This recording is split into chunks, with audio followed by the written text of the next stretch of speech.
Barabati stadium होची आपण गोटे माने बुढ़ी स्त्री लोक को गहना पिंधेले जहाँ बारवाटी स्टाडियम से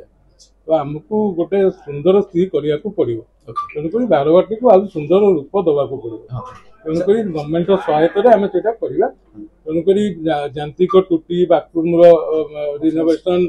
ये सब जिनस गोटे पुराना जिनस को रिपेयर मेंटेनेंस कर चलेबा एवं नुआ जिनस गढ़ी अनादर 50-60 इयर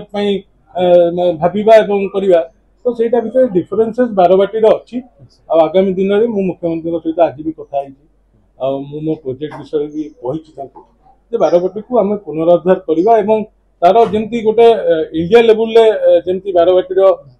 महत्व अच्छी जमती कि गोटे बारवाटी स्टाडियम कहले समस्ते कटक को बुझंती एवं ओडिशा को गोटे मान्यता पाती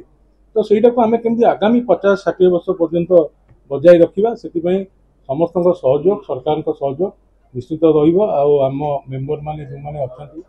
से भी सब बेले उद्यम समस्ते जो प्रशासन कहतु सरकारी कर कहतु जो सब माने यहाँ गोटे टीम वर्क गोटे एत बड़ इवेंट को सफल करने जड़े सेक्रेटरी चाहिए कौन जिन करें तो सरकार सपोर्ट यहाँ गोटे टीम वर्क से समस्त को हार्दिक अभिनंदन जनाऊँ इंडिया टीम को हार्दिक अभिनंदन।